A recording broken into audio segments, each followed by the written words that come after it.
I want to take you out to Biloxi, Mississippi. This is a live look. Check that out. Still being battered by strong winds and those outer bands of now tropical storm Ida. And Ida made landfall as a Category 4 strong hurricane yesterday, 16 years to the day after Hurricane Katrina made landfall. I want to show you this side-by-side comparison. Take a look here.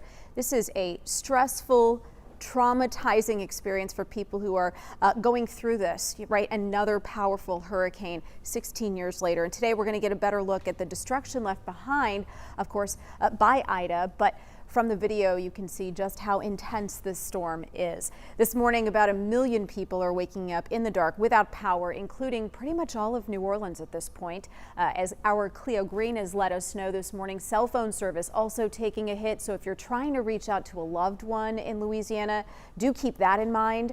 At least one person, we understand, has died in this storm. In Grand Isle, emergency officials are getting calls from residents saying water in their homes is up to their chest. People have had and sustained damage to their homes. We have a senior center of independent living, but they had about 1/3 of their roof get damaged. They were taking in water.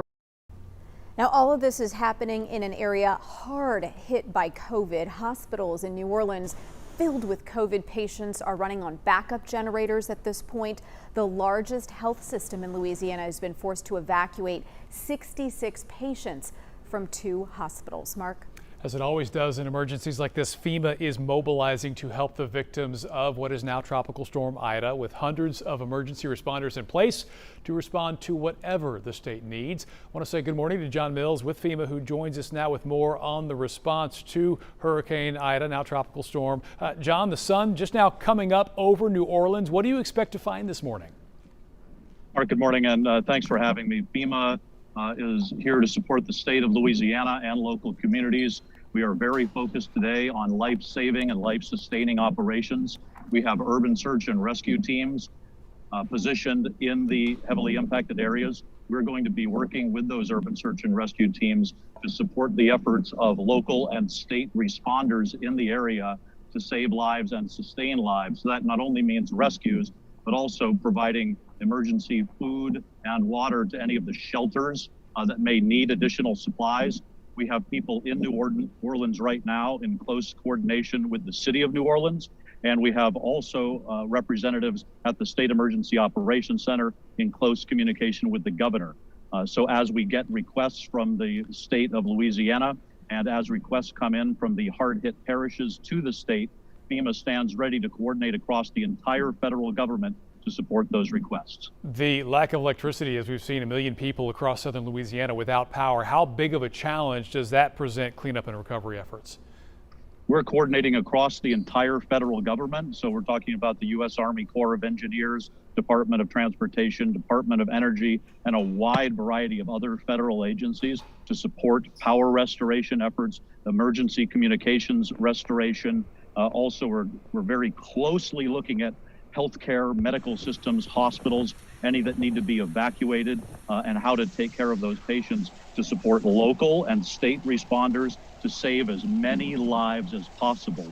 We're well into the response right now, and as the sun comes up here, we're positioned to support requests that we receive.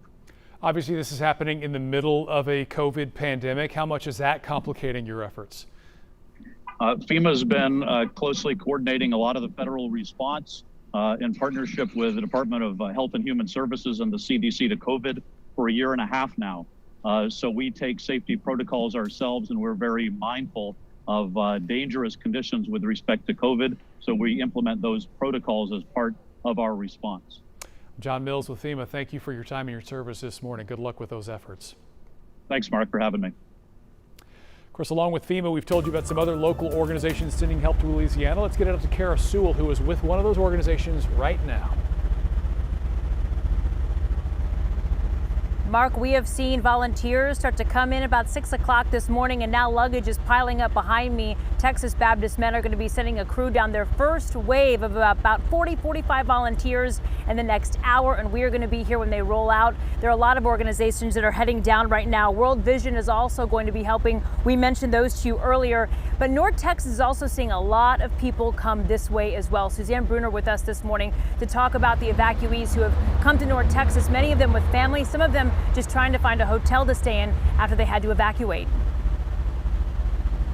Yeah, they are, Kara. I actually saw cars here with Louisiana license plates at hotels like this one all across North Texas, and families who have been affected by the hurricane. They have spent hours on the road and they ended up here because they couldn't find a place to stay in neighboring cities. But families we spoke with tell us that they've had to rush to pack up their cars with whatever they can grab in their homes, and they've had to leave their homes in New Orleans before Hurricane Ida made landfall. Now, many Marine families are staying here at the Embassy Suites Hotel near Dallas Love Field. They've seen pictures of the damage so far and are just hoping their homes will survive this hurricane.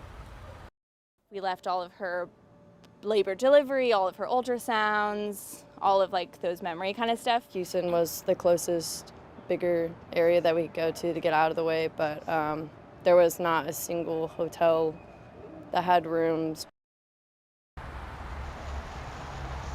Now, anytime we see a weather event like this, gas is. Before Ida made landfall, we know that 90 shut down as a precaution, but expert tells us Texas has plenty of fuel, so that doesn't mean you have to run out and fill up your tank. However, they are warning that prices could go up about 5 to 10 cents a gallon, and AAA says prices at the pump could fluctuate throughout the week, most likely in states in the storm's path. And now I do want to mention, I did a search of my own this morning, and there are still plenty of hotel rooms available in North Texas for anybody who has left Louisiana and are looking for a place to stay. Kara? Yeah, that's really good to hear. And as we mentioned, a lot of people here, Texas Baptist Men, ready to head out and get on the road. But many people feel like, what can I do? You know, I can't go down there and physically volunteer. I want to be of some help. You either have family there, friends, or maybe you're new to North Texas and you're feeling that Texas spirit and you want to be able to help the folks in Louisiana. We have got a number that you can text. So check this out, 214-977-6028. Text the word Ida to that number and we'll send a link to your phone with a lot of different ways that you can help, including here with Texas Baptist Men. They're going to be collecting water and cleaning supplies until Thursday. We're going to send it back